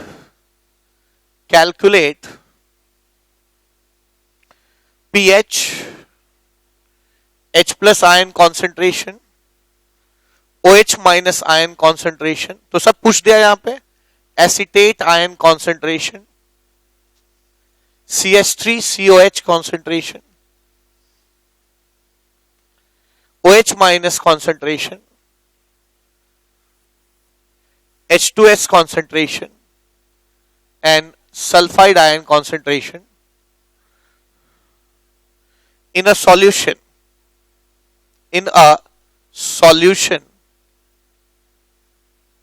obtained by mixing, obtained by mixing, obtained by mixing equal volume of 0.2 m H2S and 0.02 m acetic acid, given that क्या दिया हुआ है ना, इसको मिटाया जाए फिर पता लगेगा क्या दिया है। तो यहां पर हम लोगों ने H2S और एसिटिक एसिड को मिला दिया गया, ठीक है। यहां पे H2S और एसिटिक एसिड को मिलाया गया और वैल्यूज जो दी गई हैं वो कुछ इस तरह से है ना। Ka of acetic acid is 2 into 10 to the power of -5, Ka1 of H2S is 10 to the power of -7 and Ka2 of H2S is है ना 10 to the power of -14, ठीक है, ऐसे दिया हुआ है। तो बहुत बहुत अच्छा क्वेश्चन है। अब की बार दो वीक एसिड मिलाया गया, एक मोनोप्रोटिक एसिड है और एक पॉलीप्रोटिक वीक एसिड है ना, इनको मिलाया गया। अब ऐसे केसेस पे हमेशा ध्यान रखिए, पहले उसे डिसोसिएट करिए जिसका Ka की वैल्यू ज्यादा हो, ठीक है। तो यहाँ एसिटिक एसिड की Ka की वैल्यू ज्यादा है तो हम एसिटिक एसिड को डिसोसिएट करेंगे। अच्छा ध्यान दीजिएगा है ना, इसका वॉल्यूम V है और इसका भी वॉल्यूम V है। जब मिलाएंगे तो वॉल्यूम कितना हो जाएगा 2V हो जाएगा और वॉल्यूम डबल हो जाएगा तो दोनों का कॉन्सेंट्रेशन क्या हो जाएगा, हाफ लिया जाएगा, ठीक है। तो इस चीज का आपको हमने ऐसा एक क्वेश्चन और भी किया था हम लोगों ने, देखो ये आपके लिए नई चीज नहीं है। दोनों को अलग अलग, दोनों इक्वल वॉल्यूम है दोनों का और दोनों अलग अलग है, इसका वॉल्यूम V है इसका वॉल्यूम V है। जैसे ही आप डालेंगे दोनों को एक ही बीकर में, वॉल्यूम जो है 2V हो जाएगा और अगर वॉल्यूम 2V हो जाएगा, वॉल्यूम डबल हो जाएगा तो कॉन्सेंट्रेशन हाफ हो जाएगा, ठीक है। तो मैं पहला इक्विलिब्रियम लिख रहा हूं, CH3COOH dissociates into CH3COO minus plus H plus। इसका इनिशियल कॉन्सेंट्रेशन इसका हाफ हो जाएगा 0.0100 लिख सकता हूं मैं, ठीक है, यानी 0.01 माइनस x ऐसे लिखा। अगला रिएक्शन क्या हो जाएगा, H2S को डिसोसिएट करते हैं H plus plus HS minus में, ठीक है, HS माइनस में तोड़ते हैं। H2S कितना है तो फिर इसका भी कॉन्सेंट्रेशन हाफ हो जाएगा यानी 0.1। H प्लस पहले से ही यहां से कुछ ना कुछ मौजूद है, ये 0 है। अब अगर इसका डिसोसिएशन है ना, इसका डिसोसिएशन कॉमन आयन की वजह से थोड़ा सा सप्रेस हो जाएगा तो मैं इसको लिख सकता हूं 0.1 minus y x plus y और y, ऐसे लिखा मैंने। अच्छा इसमें ध्यान देने वाली बात यह है कि H2S और एसिटिक एसिड का Ka लगभग उतना बहुत बड़ा अंतर नहीं है जितना अंतर इन दोनों के बीच में है, यानी मैं यहां पर x और y को एक दूसरे के रिस्पेक्ट में नेग्लेक्ट करने से बचूंगा, ठीक है, क्योंकि यहाँ Ka इनका कंपेरेबल है, ठीक है। अगली चीज है अगला रिएक्शन, अगला जो स्टेप होगा वो HS माइनस का डिसोसिएशन होगा। HS माइनस भी यहां पर डिसोसिएट करेगा, क्या लिख सकते हैं यहां पे, तो अब HS माइनस यहां पे y है, H प्लस कितना है x प्लस y है, ठीक है। इतना ज्यादा H प्लस पहले से ही मौजूद है तो इसमें से जो चीजें टूटेंगी Z वो बहुत थोड़ी होंगी, यानी x plus y plus z और z लिख सकते हैं। अब चूंकि ये y माइनस z बच गया तो यहाँ पे भी मैं y माइनस z ले लूंगा और यहाँ पे h plus x plus y plus z बना है तो यहाँ पे भी x plus y plus z लिख सकते हैं। अब यहाँ एनालाइजेशन किया जाए, मुझे लगता है कि है ना ये दोनों तो कंपेरेबल है, 50 गुने का फर्क होगा, लेकिन ये बहुत ज्यादा है, यानी x और y कंपेरेबल मानेंगे लेकिन इसके वजह से जो डिसोसिएशन हुआ है z वो बहुत ज्यादा होगा, है ना, बहुत कम होगा x और y के रेस्पेक्ट में। यानी मैं x और y को एक दूसरे के रेस्पेक्ट में नेग्लेक्ट नहीं करूंगा लेकिन मैं z को हमेशा x और y के रेस्पेक्ट में नेग्लेक्ट कर दूंगा। तो हम लोगों ने ये पूरा कंप्लीट चीजें लिखी हैं, आइए अब इनको है ना अप्रोक्सीमेट करते हैं, है ना, कैसे कर सकते हैं।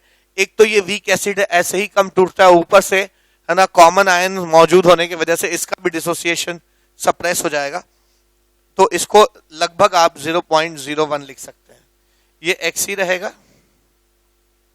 अच्छा ध्यान दीजिएगा, ये x नहीं बच गया है ना, वहां पे उनके वजह से यह x plus y plus z लिखा जाएगा। ठीक है, अच्छा अब ध्यान दीजिएगा, यहां पे मैं z को नेग्लेक्ट कर सकता हूं x और y के रेस्पेक्ट में, पर x और y को नेग्लेक्ट नहीं कर रहा, तो यहां पे मैं लिख सकता हूं x प्लस वाई। ठीक है ना, ऐसे लिखा मैंने। ये आपकी फाइनल वैल्यूज आ जाएंगी। यहां पे भी आप क्या लिख सकते हैं, इस पे आप वीक एसिड है, ऐसे ही कम टूटता है, कॉमन आयन की वजह से और कम टूटेगा, तो y can easily be neglected. यहाँ पे आप z को नेग्लेक्ट कर दीजिए, ये वैल्यू आ जाएगी x प्लस वाई। और यहाँ पे आप y के रिस्पेक्ट में z को नेग्लेक्ट कर सकते हैं, y के रिस्पेक्ट में z को नेग्लेक्ट कर सकते हैं, तो ये सिर्फ y आ जाएगा। ठीक है, तो ये चीज जो है ऐसी आ जाएगी। ठीक है ना, अब आ जाएगा 0.1 x प्लस वाई और y आ जाएगा। ठीक है, ऐसे ही यहाँ पे भी देखिए, यहाँ पे आप z को नेग्लेक्ट कर सकते हैं y के रिस्पेक्ट में, तो ये चीज आपकी सिर्फ और सिर्फ y लिखी जाएगी। यहाँ पे z को नेग्लेक्ट कर सकते हैं, ये चीज क्या लिखेंगे, x प्लस वाई।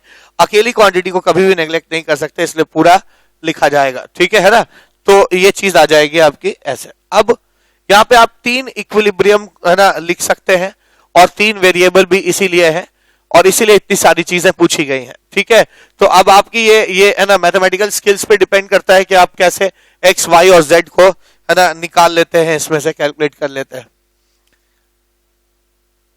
आइए देखते हैं। पहला Ka1 है 2 into 10 to the power of -5 is equals to, Ka1 को क्या लिख सकते हैं, 2 इंटू 10 -5 को लिख सकते हैं x into x plus y by 0.1, है ना, x into x plus y by 0.1। ऐसे ही इसको क्या लिख सकते हैं, इसको लिख सकते हैं y into x plus y, y into x plus y by 0.1।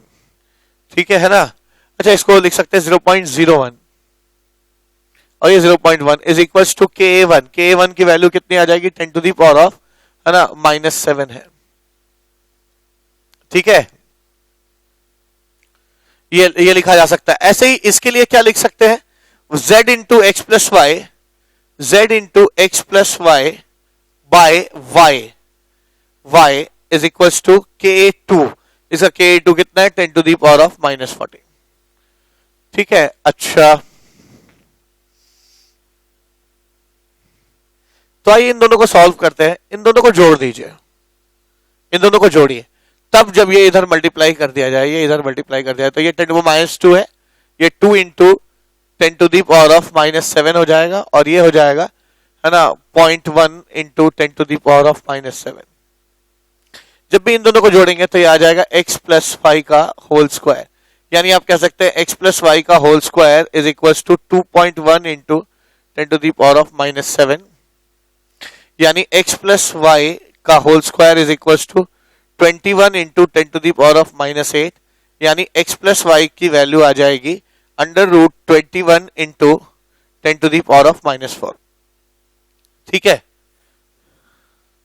तो इसकी वैल्यू आ जाएगी, इसको √21 4.5 होता है, तो ये 4.5 into 10 to the power of -4 आ गया। एक वैल्यू तो मैंने निकाल ली x प्लस वाई के। x प्लस वाई की अगर वैल्यू आ गई है तो मैं x की वैल्यू यहां से निकाल सकता हूं, कैसे, है ना, x प्लस वाई की वैल्यू रख दीजिए, यानी 2 into 10 to the power of -7 divide by x plus y. तो x की वैल्यू कितनी आ जाएगी, मैं यहां लिख रहा हूं, x की वैल्यू आ जाएगी यहां से, x की वैल्यू आ जाएगी 2 into 10 to the power of -7 divided by x plus y. x plus y की वैल्यू है 4.5 into 10 to the power of -4।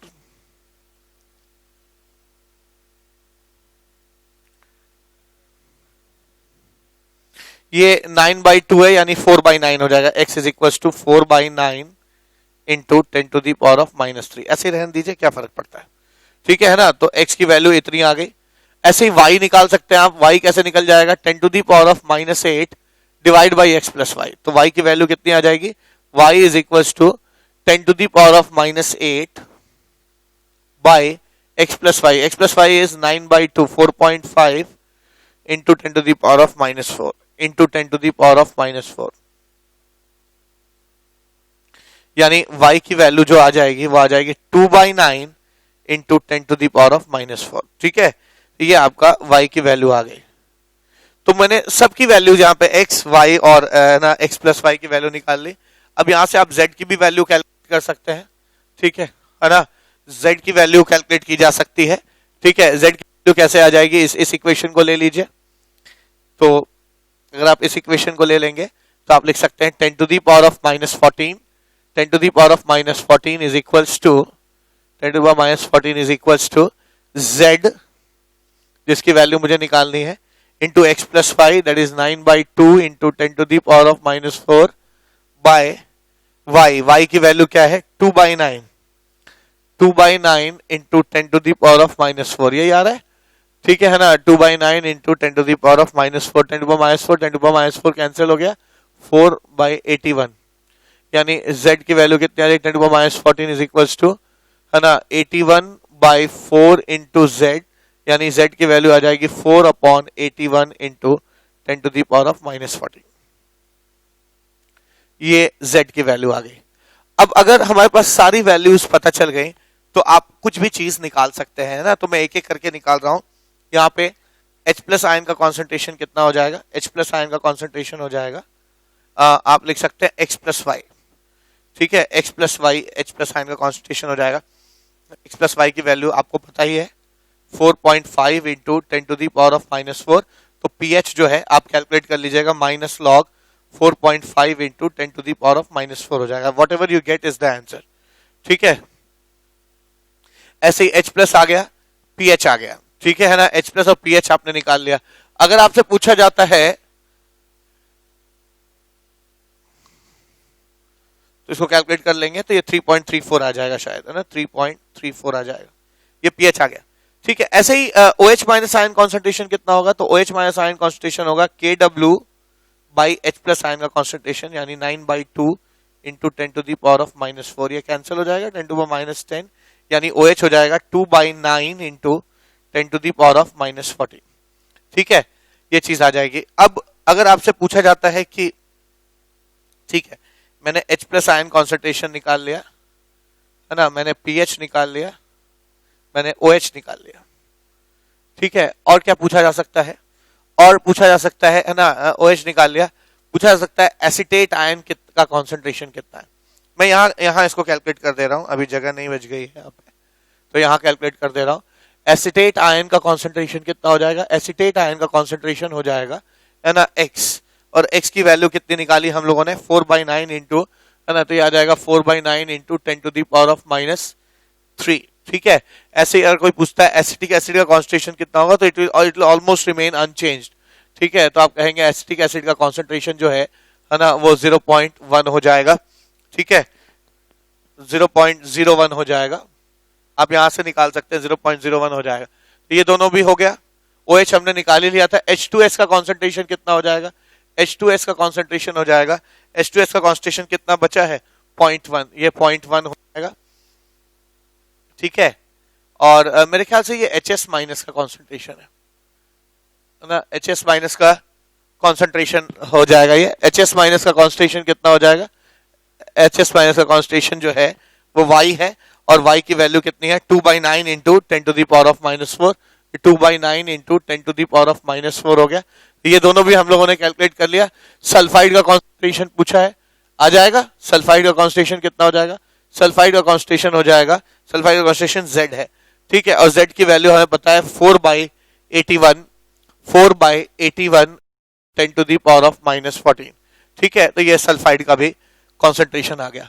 तो हम लोगों ने, है ना, लगभग हर चीज का H plus ion, pH, OH, ठीक है, OH, और ये क्या है ना, OH, acetate ion, acetic acid, H2S, HS minus और सल्फाइड आयन का कॉन्सेंट्रेशन भी, है ना, यहाँ पे कैलकुलेट कर लिया, ठीक है, कैलकुलेट कर लिया। तो अपने आप में हम इसको एक इजी सवाल तो नहीं कहेंगे, है ना, काफी कठिन क्वेश्चन था, लेकिन हमें क्वेश्चन कठिन करने की आदत होनी चाहिए, ठीक है। तो यहाँ पर मैंने क्या देखा कि यहाँ मैंने एक acetic acid, monoprotic weak acid और एक पॉलीप्रोटिक वीक एसिड को मिलाया जो 2 बार डिसोसिएट होता है, even then we are able to calculate the, है ना, concentration of each and every ion in this solution, ठीक है। इसमें हमेशा इस बात का ध्यान देना है कि अगर 2 लोगों का के कंपेरेबल है तो उनमें डिसोसिएट होने वाले लोगों का की जो वैल्यू है वो कंपेरेबल होगी, जबकि अगर किसी का के बहुत छोटा है तो उसके है ना डिसोसिएट होने वाली चीजों की वैल्यू भी कम होगी। और ये यहाँ पे दिखता भी है, अगर आप देखिए है ना, देखिए क्वेश्चन का कुछ नहीं, क्वेश्चन का एनालाइजेशन बहुत इंपॉर्टेंट। अभी यहाँ दिखता भी है एक्स और वाई में बहुत ज्यादा अंतर नहीं है, 10 गुने से भी कम का अंतर है, इसे मैं नेग्लेक्ट नहीं किया।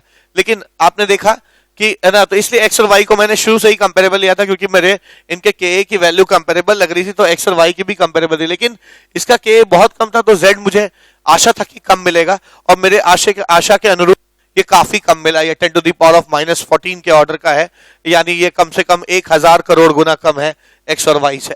ठीक है, तो ये एक बहुत ही अच्छा क्वेश्चन था। इस लेक्चर को तब तक मैं पूरा नहीं मानूंगा जब तक मैं एक ट्राइप्रोटिक एसिड के ऊपर क्वेश्चन आपको ना कराऊं। तो आइए अगला क्वेश्चन देखते हैं जो ट्राइप्रोटिक एसिड के ऊपर है। क्वेश्चन, कैलकुलेट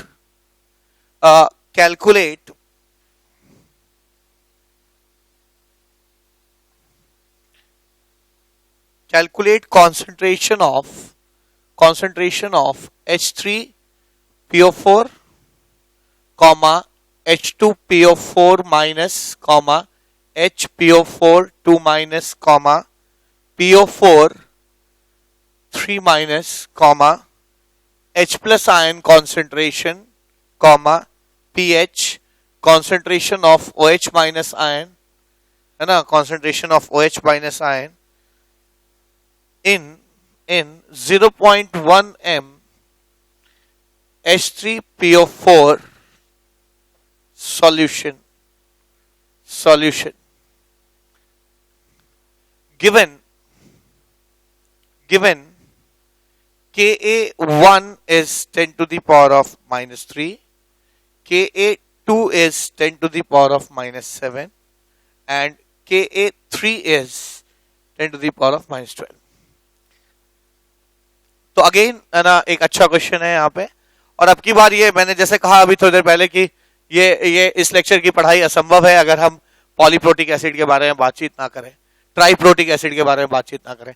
अब देख सकते हैं ये 10,000 गुना बड़ा है, और ये है ना ये तो और भी ज्यादा है ना, 10 to the power of -5, यानी 1 लाख गुने का फर्क है। तो अगर इसमें कोई चीज टूटती है तो वो अगले से बहुत ज्यादा होगी, और इसमें जो डिसोसिएट होगा वो अगले से बहुत ज्यादा होगा। ठीक है, तो ये चीज तो हमको पहले से ही क्वेश्चन एनालाइज करने हैं। देखिए क्वेश्चन हमेशा करने से पहले हल्का सा उसका एनालाइजेशन होना चाहिए। तो एक चीज तो बहुत ही क्लियर है कि एसिड डिसोसिएशन कांस्टेंट्स की जो यहाँ पर डिफरेंस है ना, जितना अंतर है उस हिसाब से पहले केस में सबसे ज्यादा डिसोसिएशन होगा, दूसरे में जो डिसोसिएशन होगा पहले के रेस्पेक्ट में नेग्लिजिबल होगा, तीसरे में जो डिसोसिएशन होगा वो दूसरे के रेस्पेक्ट में नेग्लिजिबल होगा। तो आइए इस क्वेश्चन को करते हैं solution.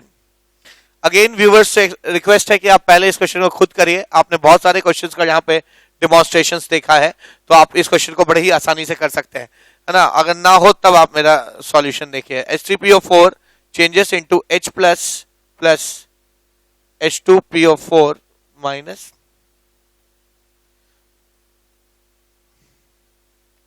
H2PO4 minus changes into H plus HPO4 2 minus, और HPO4 2 minus changes into H plus PO4 3 minus. तो ये है ना, इस तरह के 3 साइमल्टेनियस इक्विलिब्रियम है। यहाँ पे कॉन्सेंट्रेशन 0.1 है, यहाँ पे ले लिया मैंने 0.100।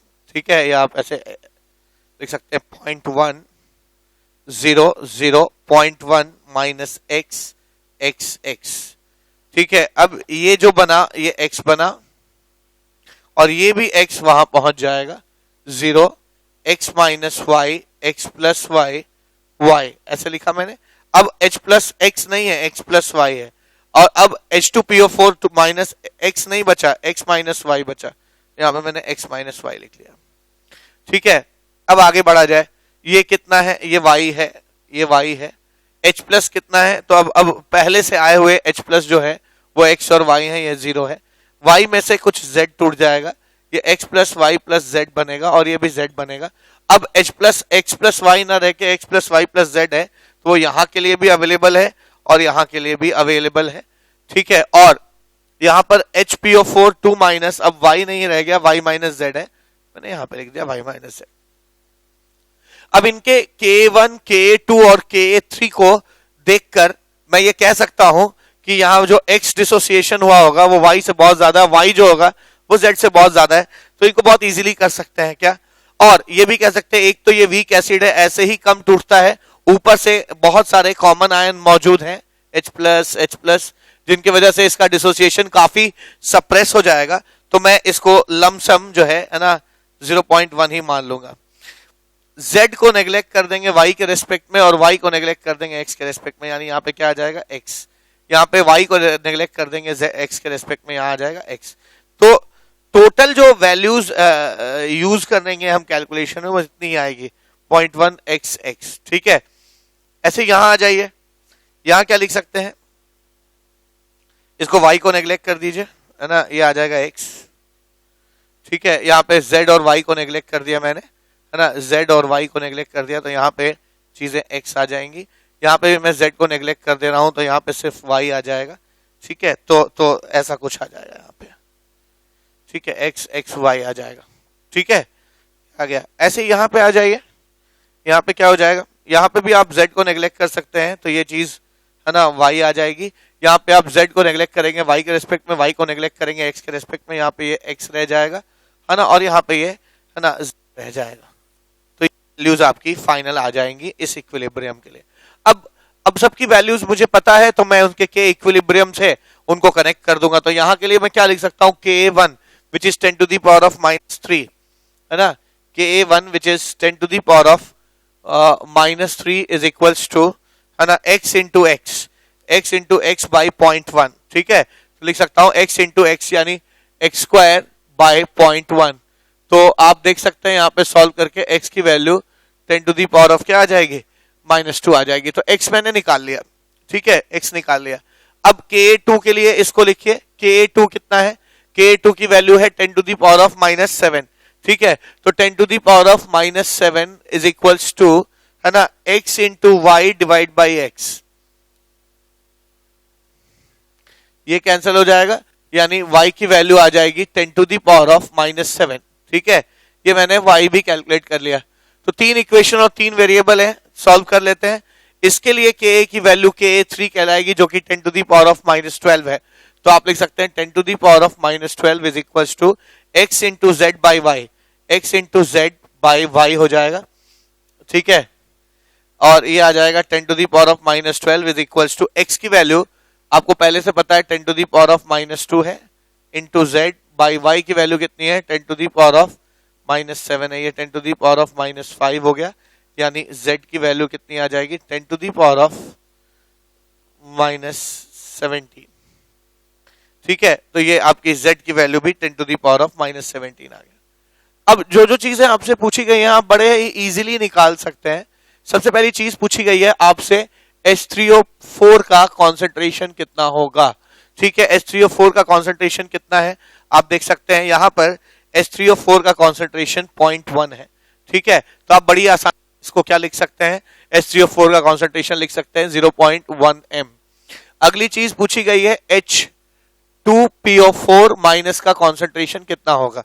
ठीक है, तो H2PO4 माइनस का कॉन्सेंट्रेशन, फाइनल कॉन्सेंट्रेशन कितना है, x है। ठीक है, तो x की वैल्यू कितनी है हमारी, 10 to the power of -2, यानी ये 0.01 m आ जाएगा। अगली चीज पूछी गई है HPO4 2 माइनस का कॉन्सेंट्रेशन कितना होगा। तो HPO4 2 माइनस का कॉन्सेंट्रेशन जो मैं देख सकता हूं वो y है ना, और y की value 10 to the power of -7 है, यानी ये 10 to the power of -7 m आ जाएगा। अगली चीज पूछी गई है फॉस्फेट का कॉन्सेंट्रेशन कितना होगा। तो फॉस्फेट का कॉन्सेंट्रेशन कितना होगा, फॉस्फेट का कॉन्सेंट्रेशन Z के बराबर होगा। Z की value 10 to the power of -17 है, यानी ये बहुत कम मात्रा में यहाँ पे फॉस्फेट बनेगा।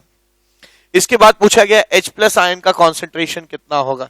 तो H+ आयन का कॉन्सेंट्रेशन आप कहीं भी देख लीजिए, किसी भी इक्विलिब्रियम में उसकी वैल्यू है ना x है, यानी ये 10 to the power of -2 हो जाएगी यहां से। ठीक है, अगर कोई pH पूछता है तो pH की वैल्यू 2 हो जाएगी, और अगर कोई OH पूछता है तो OH minus concentration is equals to Kw by H+ ion concentration, that is 10 to the power of -14 by 10 to the power of -2, that is 10 to the power of -12। तो आपसे अगर पूछा गया H3PO4 कितना होगा, H2PO4 माइनस कितना होगा, HPO4 2 minus कितना होगा, फॉस्फेट कितना होगा, H प्लस PH और OH कितना होगा, आप सबका जवाब दे सकते हैं। इसके अलावा आप अल्फा 1, अल्फा 2, अल्फा 3 भी निकाल सकते हैं, जो कि हम लोग कई क्वेश्चंस में उसको देख चुके हैं, तो कोई हमारे लिए नई चीज नहीं है। हाँ, यहाँ पे एक नई चीज ये पूछी जा सकती थी कि साहब इसका अल्फा 1 कितना है, या इसका अल्फा 2 कितना है, इसका अल्फा 3 कितना है। तो आपको याद होगा अल्फा 1 जो हो जाएगा वो x अपॉन 0.1 हो जाएगा, ठीक है। ऐसे अल्फा 2 है y अपॉन x हो जाएगा, अल्फा 3 जो है वो z अपॉन क्या हो जाएगा, y हो जाएगा, ठीक है। तो इस काफी बड़े से लेक्चर में हम लोगों ने काफी कुछ सीखा कि एक स्ट्रॉन्ग एसिड और एक वीक एसिड को मिला देंगे तो पीएच कैसे निकलेगा, दो वीक एसिड को मिला देंगे तब पीएच कैसे निकलेगा, एक मोनोप्रोटिक वीक एसिड है और एक डाइप्रोटिक वीक एसिड मिला देंगे तो पीएच कैसे निकलेगा, ट्राइप्रोटिक एसिड अगर ले लेंगे तो उसका पीएच कैसे निकलेगा। तो काफी इस पे हम लोगों ने बातचीत कर ली। तो अब इतना तो मैं श्योर हूं कि एसिड और बेसिस का पीएच आप निकाल सकते हैं किसी भी कॉम्बिनेशन के लिए। मिलते हैं लेक्चर नंबर 5 में और बात करते हैं कि सॉल्ट को आप पानी में घोलेंगे तो क्या होगा। उस टॉपिक को, वो बिल्कुल एक नया और इंडिपेंडेंट टॉपिक है जिसको हम सॉल्ट हाइड्रोलिसिस कहेंगे। तो मिलते हैं अगले लेक्चर में और बात करते हैं सॉल्ट हाइड्रोलिसिस पे। तब तक के लिए thank you so much, have a nice day.